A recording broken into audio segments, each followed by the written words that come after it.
हिंदुस्तान से करीब 11,500 किलोमीटर दूर एक और हिंदुस्तान बसता है जिसका नाम है फिजी। यहाँ की करीब आधे से ज़्यादा पॉपुलेशन हिंदुस्तानी है। 14 मई 1987 के दिन इलेक्टेड गवर्नमेंट को साइडलाइन करके फिजी के अंदर मिलिट्री रिवोल्ट हुआ और सिटिवेनी राबुका के नेतृत्व में मिलिट्री शासन शुरू किया गया। ये मिलिट्री रेजिमेंट हिंदुस्तानियों के खिलाफ थी। ये कहानी है भारत के रिसर्च एंड एनालिसिस विंग यानी कि रॉ के 3 एजेंट्स की जिन्होंने इस मिलिट्री गवर्नमेंट को गिरा दिया। ये कहानी है भारत के जासूसों के बहादुरी की जिन्होंने फिजी में रहने वाले 2 लाख भारतीयों की जिंदगी बचा ली। ये कहानी है बैंड ऑफ 3 की। फिजी को ब्रिटिश हुकूमत से आज़ादी मिली 1970 में। हमेशा की तरह ब्रिटिशर्स ने देश छोड़ते वक्त यहाँ के ओरिजिनल इंडियंस और ओरिजिनल फिजियन पॉपुलेशन के बीच में जहर घोलने का काम किया। जो लोग ब्रिटिश हुकूमत के खिलाफ कंधे से कंधा लगाकर लड़े थे वही एक दूसरे के दुश्मन हो गए। फिजी में मेजॉरिटी बिजनेसेस इंडियंस के कंट्रोल में थे। मेजॉरिटी एग्रीकल्चर भी इंडियंस की तरफ से हो रहा था। लेकिन प्रॉब्लम यह था कि फिजी की सिर्फ और सिर्फ 2% लैंड इंडियंस के पास थी, बाकी सारी लैंड ओरिजिनल फिजियन पॉपुलेशन के पास थी। ज्यादातर इंडियंस फिजी के लोगों की जमीनों को लीज पर लेकर उसके ऊपर खेती करते थे। शिक्षा के क्षेत्र में भी इंडियंस सबसे आगे थे। जाहिर है देश के एडमिनिस्ट्रेशन के अंदर भी इंडियंस की तादाद ज्यादा थी। इसीलिए वहां के फिजियन पॉपुलेशन को यह लगने लगा था कि इंडियन पॉपुलेशन उन पर हावी हो रही है। फिजी के मिलिट्री में वहां के ओरिजिनल मेलनीज लोगों की मेजॉरिटी थी। 1970 में जब फिजी आजाद हुआ तब सबसे पहले प्राइम मिनिस्टर बने रातू मारा। रातू मारा पूरी तरह से अमेरिका के इन्फ्लुएंस में थे। रशिया का पैसिफिक ओशन में प्रभाव कम करने के लिए अमेरिका को फिजी की सख्त जरूरत थी। फिजी के वीटी लेव आइलैंड पर यूएस एयरफोर्स का एक बेस भी था। रातू मारा ने प्रधानमंत्री बनते ही वहां के ओरिजिनल फिजियन पॉपुलेशन के लिए स्पेशल बेनिफिट्स देना शुरू किया। उन्हें शिक्षा में और सरकारी नौकरी में आरक्षण दिया गया। सरकारी योजनाओं का लाभ देते वक्त भी फिजियन पॉपुलेशन को ज्यादा लाभ दिया गया। शायद तभी से फिजियंस और इंडियंस के बीच दुश्मनी पनपना शुरू हो चुका था। 1987 में फिजी में चुनाव हुए और फिजी लेबर पार्टी चुनाव जीत गई। अलायंस पार्टी चुनाव हार गई। मार्च 1987 में टिमोथी बावद्रा के नेतृत्व में फिजी में सरकार स्थापन हुई। नई सरकार में सभी समुदायों को प्रतिनिधित्व दिया गया था। 8 भारतीय टिमोथी बावद्रा के कैबिनेट में थे। जैसे ही गवर्नमेंट फॉर्म हुई, अलायंस पार्टी के कुछ सदस्यों ने सरकार के खिलाफ अपनी स्ट्रेटेजी बनाना शुरू किया। फिजी में सुआ आइलैंड के करीब एक जगह है जिसका नाम है रायवाका। ये रायवाका अब इन रेबेल्स का गढ़ बन चुका था। देश के गवर्नर जनरल के पास कई पिटीशंस फाइल किए गए चुनी हुई सरकार को डिसमिस करने के लिए। जब डिप्लोमेटिक रास्ते काम नहीं आए तब इन लोगों ने ओरिजिनल फिजियन पॉपुलेशन को सरकार के खिलाफ भड़काना शुरू किया। एथनिक फिजियन पॉपुलेशन की तरफ से हिंसात्मक प्रदर्शन किए गए। इसी सिचुएशन का फायदा उठाकर 14 मई 1987 के दिन Sitiveni Rabuka, colonel Sitiveni Rabuka और बाकी 9 सोल्जर्स पार्लियामेंट के अंदर घुस गए। उन्होंने पूरी कैबिनेट को बंदी बना लिया, आर्मी व्हीकल्स के अंदर बिठा दिया, उन सबको वो डिटेंशन सेंटर लेके गए। राबुका ने फिजी में मिलिट्री शासन की घोषणा कर दी थी। राबुका का मिलिट्री शासन फिजी के इंडियंस के सख्त खिलाफ था। मिलिट्री की तरफ से इंडियन पॉपुलेशन पर अत्याचार करना शुरू किया गया। हर रोज इंडियंस की प्रॉपर्टीज पर हमला किया जाता। इसमें कई इंडियंस मारे गए। सिचुएशन इतनी खराब हो चुकी थी कि मीडिया रिपोर्ट्स की माने तो राबुका के सोल्जर्स की तरफ से इंडियन वुमेन्स पर गैंगरेप करने की घटनाएं भी सामने आने लगी थी। रईस भारतीय फिजी छोड़कर दूसरी जगह शिफ्ट होने लगे थे, लेकिन गरीब मिडिल क्लास और मजदूर भारतीयों के पास दूसरा कोई चारा नहीं था। फिजी की सबसे बड़ी opposition party national federation party Indians को रिप्रेजेंट करती थी, लेकिन वो भी कुछ नहीं कर पा रही थी। फिजियंस और इंडियंस में टकराव बढ़ते ही जा रहा था। ऐसे वक्त भारत सरकार चुप नहीं बैठ सकती थी। उस वक्त भारत के प्रधानमंत्री थे राजीव गांधी और एक्सटर्नल अफेयर्स मिनिस्टर थे एन.डी. तिवारी। फिजी भारत से काफी दूर था, इसीलिए इंडियन नेवी या भारत के किसी भी आर्म फोर्सेस का सीधा इस्तेमाल करना पॉसिबल नहीं था। यह जंग बंदूक से ज्यादा दिमाग से लड़ना जरूरी था। राजीव गांधी के पास एक ही ऑप्शन था, रॉ। प्राइम मिनिस्टर ऑफिस में एक हाई लेवल मीटिंग अरेंज की गई थी, जिसे उस वक्त के रॉ चीफ A.K. वर्मा भी मौजूद थे। रिसर्च एंड एनालिसिस विंग यानी कि रॉ भारत की एक्सटर्नल इंटेलिजेंस एजेंसी है, जिसका लोहा अच्छों ने माना है और प्रधानमंत्री राजीव गांधी को पूरा यकीन था कि यह मिशन रॉ की तरफ से कामयाब हो सकता है। भारत की तरफ से एक रणनीति तैयार की गई और यह तय किया गया कि हिंदुस्तान एक ऐसा स्पाई ऑपरेशन लॉन्च करेगा जो आज तक के भारत के इतिहास में कभी भी नहीं किया गया था। हिंदुस्तान फिजी में बसे भारतीयों को वहां की मिलिट्री रेजिमेंट से आजाद करवा कर ही रहेगा। इस ऑपरेशन को टॉप सीक्रेट कैटेगरी दी गई थी, यहां तक कि मिनिस्ट्री ऑफ एक्सटर्नल अफेयर्स को भी इसकी जानकारी इसके आगे नहीं होने वाली थी। फिजी, ऑस्ट्रेलिया और न्यूजीलैंड के अंदर रॉ के जो एग्जिस्टिंग स्पाइज काम कर रहे हैं, जो जासूस वहां पे ऑलरेडी है, उन्हें भी इस ऑपरेशन की कोई जानकारी नहीं दी गई थी। इस ऑपरेशन को कोऑर्डिनेट करने की जिम्मेदारी एक सीनियर रॉ ऑफिसर के पास दी गई थी, जिनका नाम था प्रेम शेखावत। 3 जाबाज ऑफिसर्स को इस मिशन के लिए चुना गया, जिनका नाम था अनुपम मलिक, संजीव सहगल और कैलाश सिंह। अनुपम मलिक को ऑन ग्राउंड ऑपरेशंस इंचार्ज बनाया गया। उसका कवर था जूट एक्सपोर्टर। मिशन शुरू हो चुका था। 21 मार्च 1988 के दिन लंदन के डीन स्ट्रीट पर कोवदीस रेस्टोरेंट के अंदर अनुपम मलिक की मुलाकात हुई सैमुअल कूपर से। कूपर एक 45 साल का ऑस्ट्रेलियन आदमी था, जिसका शुगर एक्सपोर्ट्स का बिजनेस था। मलिक ने कूपर का बिजनेस बढ़ाने में उसकी मदद की थी और तब से मलिक और कूपर दोस्त बने थे और कूपर रॉ के लिए काम करने लगा था। 21 मार्च के दिन मलिक ने कूपर को अर्जेंटली मिलने बुलाया था। फिजी के पॉलिटिशियंस और लोकल पुलिस में सैमुअल कूपर के बड़े अच्छे कॉन्टैक्ट्स थे।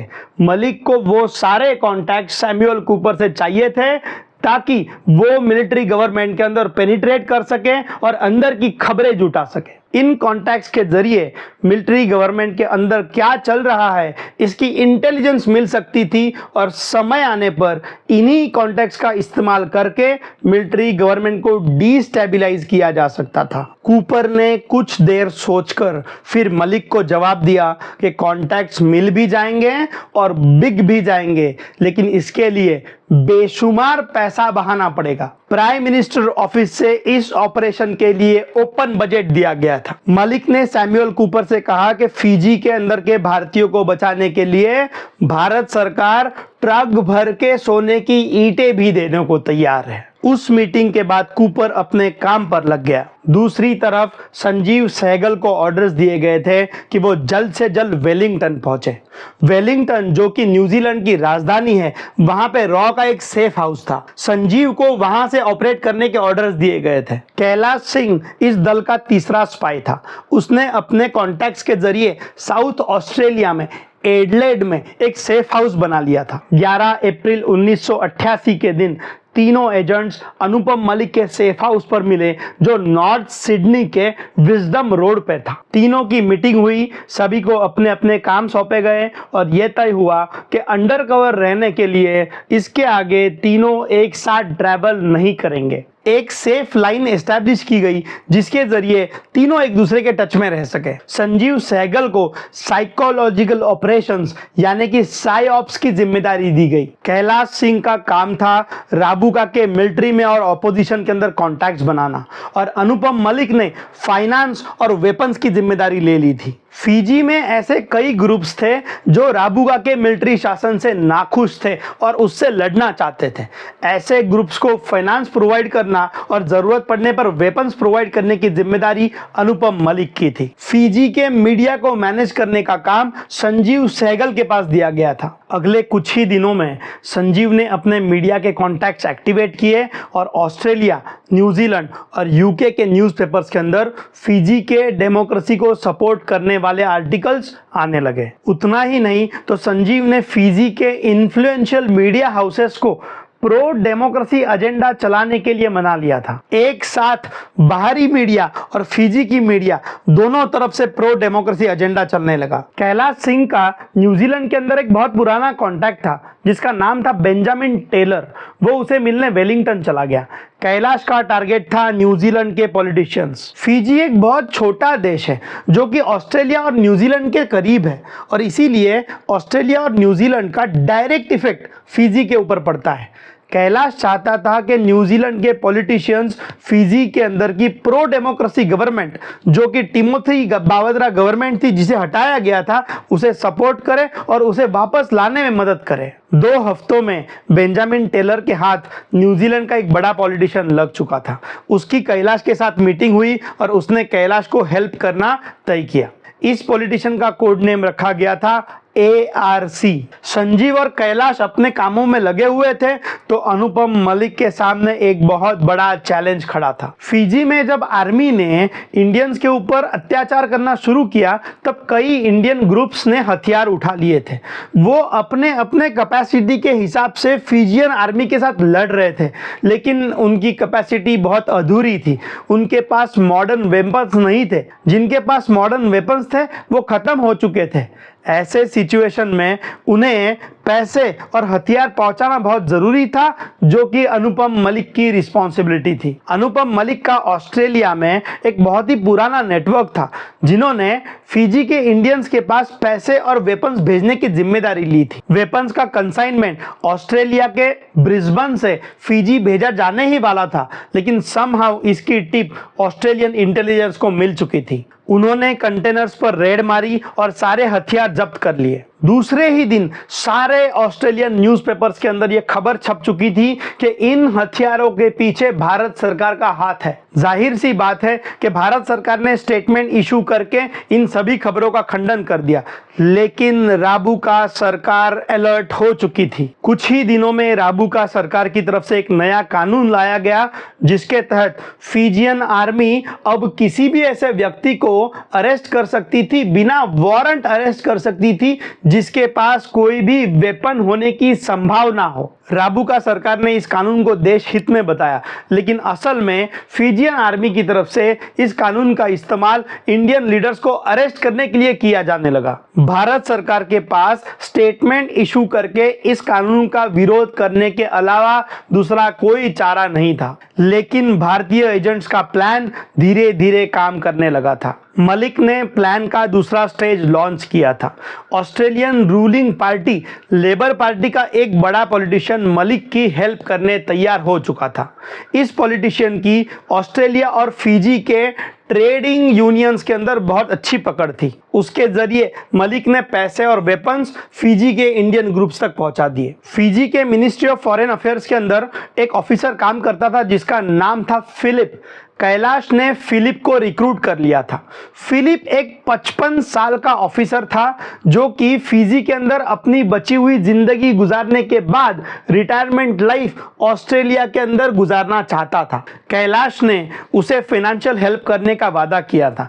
बदले में फिलिप ने कैलाश को फिजी मिलिट्री के कुछ ऑफिसर से मिलवाया था जो कि कैलाश के लिए काम करने के लिए तैयार हो चुके थे। पैसा किसी से क्या कुछ नहीं करवा सकता। ऑपरेशन लॉन्च किए अब करीब 2.5 साल हो चुके थे।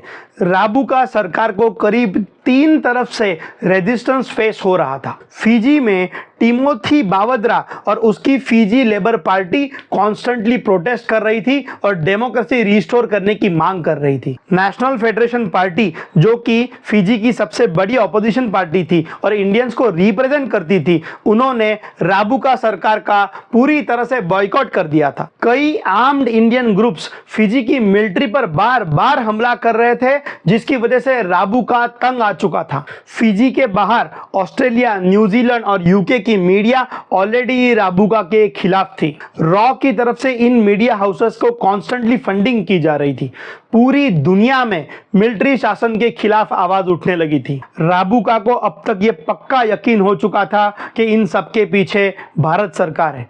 इतनी तरफ से एक साथ अटैक्स किसी देश की सरकार ही करवा सकती है, लेकिन राबुका को कोई ब्रेक थ्रू नहीं मिल रहा था। एक दिन जो नहीं होना चाहिए था वही हुआ। फिलिप, जो कि रॉ के लिए अब काम कर रहा था, उसकी एक यूरोपियन गर्लफ्रेंड थी। बातों बातों में फिलिप ने उसकी गर्लफ्रेंड को बता दिया कि कुछ इंडियंस उसकी फाइनेंशियल हेल्प कर रहे हैं और फिजी के अंदर अपना सर्विस टाइम खत्म होने के बाद ऑस्ट्रेलिया शिफ्ट होके वो रिटायरमेंट लाइफ के मजे लेने वाला है। फिलिप को इतने साल तक पता ही नहीं था कि वो हनी ट्रैप हो चुका था। राबुका के ऑफिसर उसके ऊपर कड़ी नजर रख रहे थे और उसकी गर्लफ्रेंड राबुका की एजेंट थी। फिजियन मिलिट्री ने फिलिप को अरेस्ट कर लिया। फिलिप ने राबुका के ऑफिसर्स को सारी बात बता दी। पहली बार राबुका के हाथ कुछ लगा था।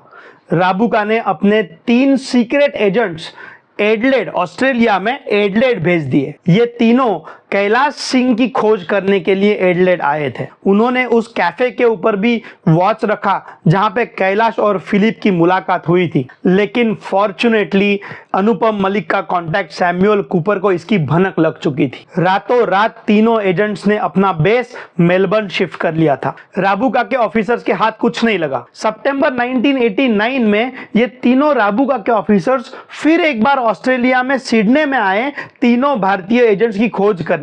लेकिन इस बार रॉ के एजेंट्स तैयार थे। सैमुअल कूपर के नेटवर्क थ्रू इन तीनों फिजियन ऑफिसर्स की खबर ऑस्ट्रेलियन इंटेलिजेंस को दी गई थी। उन्हें यह बताया गया था कि ये 3 फिजियन ऑफिसर्स ऑस्ट्रेलिया में इल्लीगली मुखबिरी कर रहे हैं। ऑस्ट्रेलियन इंटेलिजेंस ने इन तीनों को ऑस्ट्रेलिया छोड़ने से पहले ही न्यूट्रलाइज कर दिया। राबुका सरकार पर चौथा अटैक हुआ इंटरनेशनल ह्यूमन राइट्स ऑर्गेनाइजेशंस की तरफ से। रॉ की तरफ से एक सीक्रेट डोसियर इन सभी ह्यूमन राइट ऑर्गेनाइजेशंस को भेजा गया था, जिसके अंदर फिजियन मिलिट्री ने जितने भी इंडियंस के ऊपर जुल्म किए थे उन सारे जुल्मों के प्रूफ्स थे। ह्यूमन राइट ऑर्गेनाइजेशंस के सवालों का राबुका के पास कोई जवाब नहीं था। अब तक इंडियंस के ऊपर होने वाले जुल्म करीब करीब रुक चुके थे।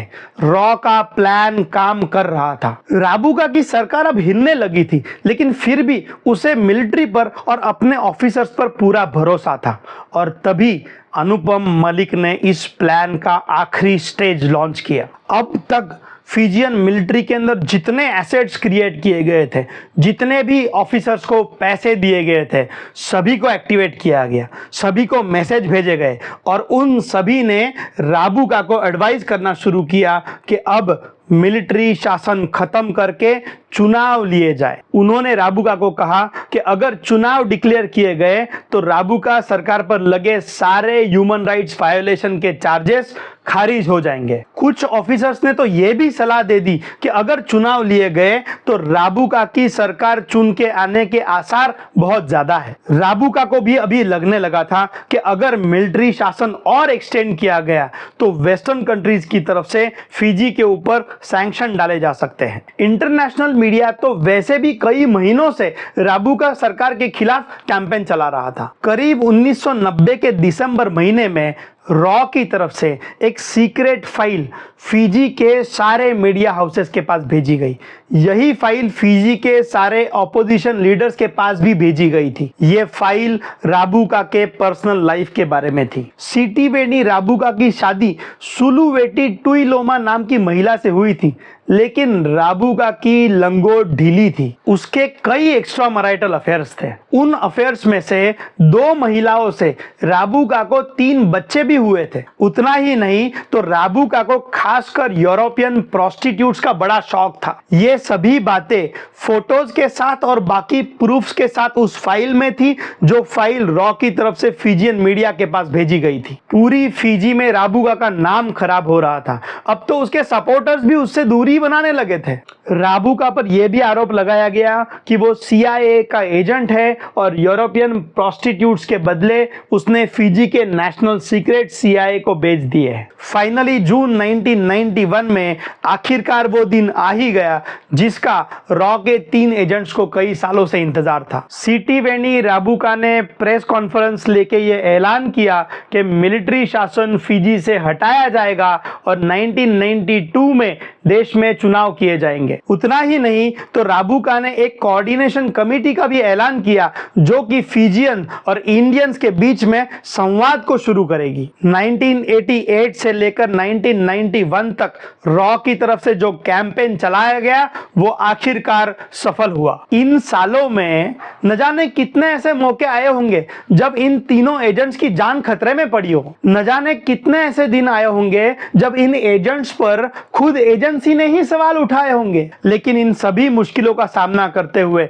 ये तीनों अपने मकसद से कभी हिले नहीं। लाखों भारतीयों की जान इन तीनों ने बचा ली थी। कुछ साल बाद फिजी के एक पॉलिटिकल पार्टी के एक बड़े लीडर ने इन तीनों एजेंट्स को सिडनी बुलाया था। सिडनी में इस पॉलिटिकल लीडर ने एक प्राइवेट डिनर का आयोजन किया था जिसके अंदर इन तीनों को फेलिसिटेट किया गया। मूवीज के अंदर स्पाई की लाइफ शायद इंटरेस्टिंग और ग्लैमरस लगती होगी, लेकिन रियल लाइफ के अंदर एक स्पाई को बहुत ही स्ट्रेसफुल और साइलेंट जिंदगी जीनी पड़ती है। कब और कहां से उसका राज खुल जाए उसे पता नहीं होता। इस वॉर इन शैडोज में कितने प्लेयर्स इन्वॉल्व है, किसका क्या इंटरेस्ट है, जो अपना लगता है वो सच में अपना है या बिका हुआ है, ये कुछ भी पता नहीं होता है। इतनी सारी अनसर्टेनिटी होने के बावजूद भी देशभक्ति की भावना को प्राथमिकता देकर ये एजेंट्स अपना काम करते रहते हैं। बॉर्डर पर मरने वाले जवान का बलिदान जितना अमूल्य है उतना ही अमूल्य है एक जासूस की तरफ से की जाने वाली मुखबिरी। दोस्तों इस वीडियो में इतना ही। अगर वीडियो अच्छा लगा हो तो चैनल को याद से सब्सक्राइब कीजिएगा और वीडियो को जरूर लाइक कीजिएगा। धन्यवाद।